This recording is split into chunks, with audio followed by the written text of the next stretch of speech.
भारत का प्रदर्शन कैसा रहा इस ओलंपिक में, और उसके साथ ही साथ अगर हम तुलना करें टोक्यो ओलंपिक के साथ तो कैसा रहा भारत का प्रदर्शन 2024 ओलंपिक में या 2020 ओलंपिक में, किस ओलंपिक में भारत का प्रदर्शन अच्छा रहा। और साथ ही साथ बात करेंगे अपने पड़ोसी मुल्क पाकिस्तान की भी। नमस्कार दोस्तों, मैं डॉक्टर सौमित सिंह अपने चैनल हेल्थ फ्यूचर में आप सभी का स्वागत करता हूं। दोस्तों, आज हम लोग बात करेंगे पेरिस ओलंपिक 2024 की, जहां पर अगर हम पेरिस ओलंपिक 2024 की बात करें तो पेरिस ओलंपिक 2024 में भारत के 117 खिलाड़ियों ने प्रतिभाग किया, जहां पर भारत के 117 खिलाड़ियों में से विभिन्न स्पर्धाओं में भारत ने प्रतिभाग किया और भारत ने कुल कितने पदक जीते? भारत ने कुल 6 पदक वहां से जीते। वो 6 पदक कौन कौन से थे अभी हम लोग जानेंगे। लेकिन भारत ने जब यह ओलंपिक शुरुआत हुई तो भारत के 2 बड़े खिलाड़ी, दिग्गज खिलाड़ी, पूर्व ओलंपिक मेडलिस्ट पीवी सिंधु और अंचत शरद कमल, जो कि टेबल टेनिस के सीनियर खिलाड़ी हैं, उन्होंने भारत के झंडे को थामा हुआ था।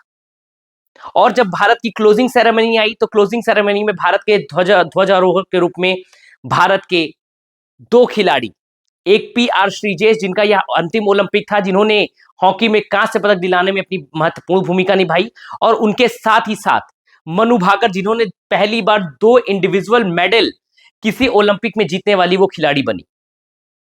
तो ये तो भारत के जो फ्लैग्स को होल्ड करने वाले खिलाड़ी थे उनकी बात रही। अगर हम लोग बात करें 117 खिलाड़ियों में से तो भारत ने कितने पदक जीते? भारत ने कुल 2024 पेरिस ओलंपिक में 6 पदक जीते, जिसमें से 1 रजत और 5 कांस्य पदक थे। अगर हम लोग रजत पदक की बात करें तो भारत के नीरज चोपड़ा ने अपना सीजन बेस्ट फेंकते हुए 89.45 मीटर का डिस्टेंस कवर किया और वे रजत पदक जीते। और इसी गेम में अगर हम लोग बात करें गोल्ड मेडल की तो पाकिस्तान के खिलाड़ी ने गोल्ड मेडल जीतते हुए इतिहास रच दिया, अरशद नदीम ने। अगर हम लोग बात करें भारत के 5 कांस्य पदक की तो भारत को हॉकी में भारत ने स्पेन को 2-1 से हराकर लगातार दूसरी बार ओलंपिक में कांस्य पदक जीता। 2020 पेरिस जो आपका टोक्यो ओलंपिक था, वहां पर भी भारत ने कांस्य पदक जीता था जर्मनी को हराकर, और यहां पर स्पेन को हराकर भारत ने कांस्य पदक जीता लगातार 2 ओलंपिक्स में। और फाइनल मैच में नीदरलैंड्स ने जर्मनी को हराकर गोल्ड मेडल जीता। अगर हम लोग बात करें अगले कांस्य पदक की तो भारत को अगला कांस्य पदक मिला शूटिंग में। शूटिंग में भारत को सबसे पहला कांस्य पदक मिला पेरिस ओलंपिक में, जहां पर मनु भाकर ने 10 मीटर पिस्टल में भारत के लिए इंडिविजुअल इवेंट में कांस्य पदक जीता।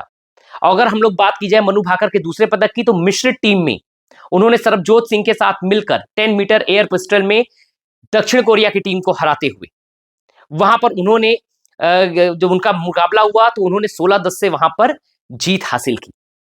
अगर हम लोग बात करें भारत के आपके एक और शूटिंग स्पर्धा की, जहां पर भारत के 50 मीटर राइफल 3 पोजीशन में स्वप्निल ने भारत को कांस्य पदक दिलाया। अगर बात की जाए कुश्ती की तो भारत की कुश्ती में बहुत ही उतार चढ़ाव भरा ये टूर्नामेंट रहा, ये ओलंपिक रहा, जहां पर भारत के अमन ने 57 किलोग्राम भार वर्ग में 13-5 से अपना मुकाबला जीतते हुए भारत को कांस्य पदक दिलाया। तो इस प्रकार से भारत के ये कुल 6 पदक आप लोग अपनी डायरी में नोट कर लीजिए। कुल 6 पदक 2024 ओलंपिक में रहे। यहां पर यूनिक रिकॉर्ड क्या बना? यूनिक रिकॉर्ड यह बना कि यहां पे सबसे कम उम्र के, सबसे कम एज के अमन ने आपके वो 21 साल की उम्र में कांस्य पदक जीता, और पीवी सिंधु के एज को भी उन्होंने पीछे छोड़ते हुए सबसे कम उम्र के खिलाड़ी बने, एथलीट बने भारतीय तरफ से, जहां से उन्होंने कांस्य पदक अपने नाम किया। अगर दोस्तों हम लोग यहां पर बात करें पाकिस्तान की तो पाकिस्तान के अरशद नदीम ने गोल्ड मेडल जीता और उन्होंने 92.97 का डिस्टेंस कवर किया और ओलंपिक रिकॉर्ड भी बनाया, जिसके कारण से वह पाकिस्तान टीम जो टोक्यो ओलंपिक में 2020 में किसी भी स्पर्धा में मेडल ना जीतने के कारण से वो रैंक से बाहर थी, वे इस ओलंपिक में, जहां पे हम लोग पेरिस ओलंपिक की बात करें तो 3 स्पोर्ट्स में केवल मात्र 7 खिलाड़ी पाकिस्तान के आए थे। ध्यान से सुनिएगा, 3 स्पोर्ट्स में 7 खिलाड़ी, जहां पर पाकिस्तान की रैंक रही 62। और अगर भारतीय दल की बात की जाए तो 117 खिलाड़ियों के बीच में मात्र 6 पदक ही भारत जीत पाया और भारत की रैंक रही 71, जो कि पिछले ओलंपिक की तुलना से काफी नीचे है। दोस्तों, अगर हम लोग बात करें कि 4th पोजीशन पर रहने वाले खिलाड़ियों की तो लक्ष्य सेन, जो कि अपना मुकाबला हार गए और चौथी पोजीशन पर रहे। अगर हम लोग बात करें मीराबाई चानू की, तो वह अपने वेट लिफ्टिंग के मुकाबले में वे चौथी पोजीशन पर रहे। और अगर हम लोग बात करें अपने बॉक्सर निशांत देव की, तो वो भी अपने बॉक्सिंग इवेंट में क्वार्टर फाइनल मुकाबले में बहुत क्लोज हारते हुए वे इवेंट से बाहर हुए। तो भारत के कुछ प्लेयर्स ऐसे थे जो फोर्थ पोजीशन उन्होंने हासिल की, ऐसे शूटिंग में भी फोर्थ पोजीशन हासिल की, लेकिन वो मेडल्स टैली में नहीं पास आ पाए। नीरज चोपड़ा से गोल्ड मेडल की उम्मीद थी, लेकिन वे इस बार वे रजत पदक से ही उनको संतोष करना पड़ा। अगर अब हम लोग बात करें 2020 टोक्यो ओलंपिक की, तो टोक्यो ओलंपिक की बात की जाए तो वहां पर भारत ने कुल कितने मेडल जीते? वहां पर भारत ने कुल 7 मेडल जीते थे। 1 गोल्ड जीता था, 2 सिल्वर जीता था और 4 ब्रॉन्ज मेडल जीते थे। 2020 ओलंपिक की अगर हम लोग बात करें तो भारत के 119 खिलाड़ी इस ओलंपिक में प्रतिभाग किया था और मैरी कॉम ने और मनदीप सिंह ने भारत के ओपनिंग सेरेमनी में होल्ड किया था फ्लैग को, और क्लोजिंग में बजरंग पूनिया ने। अगर हम लोग गोल्ड मेडल की बात करें तो 2020 टोक्यो ओलंपिक में भारत को जो एकमात्र गोल्ड मेडल मिला था वो मिला था नीरज चोपड़ा को। और अगर हम लोग सिल्वर मेडल की बात करें तो 2 सिल्वर मेडल आए थे, उसमें एक सिल्वर मेडल था मीराबाई चानू का और एक मेडल था रवि दहिया का, जिनको रेसलिंग में मिला था, और मीराबाई चानू को सिल्वर मेडल वेट लिफ्टिंग में मिला था। अगर हम लोग बात करें ब्रॉन्ज मेडल की, तो पीवी सिंधु ने बैडमिंटन में भारत की झोली में ब्रॉन्ज मेडल दिलाया था। वहीं बॉक्सिंग में लवलीना ने भारत को बॉक्सिंग में कांस्य पदक दिलाया था। अगर हम लोग बात करें हॉकी की, तो हॉकी में भी भारत को ब्रॉन्ज मेडल जर्मनी को हराकर 2020 टोक्यो ओलंपिक में मिला था। और अंतिम बजरंग पूनिया ने ब्रॉन्ज मेडल दिलाया था भारत के रेसलिंग में, जहां पर बजरंग पूनिया ने रेसलिंग में एक अविस्मरणीय मैच खेलते हुए भारत को ब्रॉन्ज मेडल दिलाया था। तो भारत के ये कुल 7 मेडल थे। अगर हम लोग दोनों ओलंपिक्स की टैली की बात की जाए तो लगभग खिलाड़ी हमारे सेम ही दोनों ओलंपिक में आए, लेकिन भारत को इस ओलंपिक में 2020 ओलंपिक की तुलना में भारत का प्रदर्शन काफी डाउन रहा और भारत मात्र 6 पदक ही जीत पाया। और ये 6 पदक जीतने में भारत को एक रजत पदक मिला, किसी भी प्रकार का गोल्ड मेडल नहीं मिला, जिससे भारत की रैंकिंग 71 पहुंच गई। तो दोस्तों अगर हम लोग बात करें ओवरऑल ओलंपिक सिनेरियो की, तो ओवरऑल ओलंपिक सिनेरियो में जो पहली रैंक रही वह रही यूएसए की, संयुक्त राज्य अमेरिका की, जिसने 40 गोल्ड मेडल, 44 सिल्वर मेडल और 42 कांस्य पदक जीत के 126 पदक जीत के पदक तालिका में पहले स्थान पर रहा। दूसरे स्थान पर चाइना था।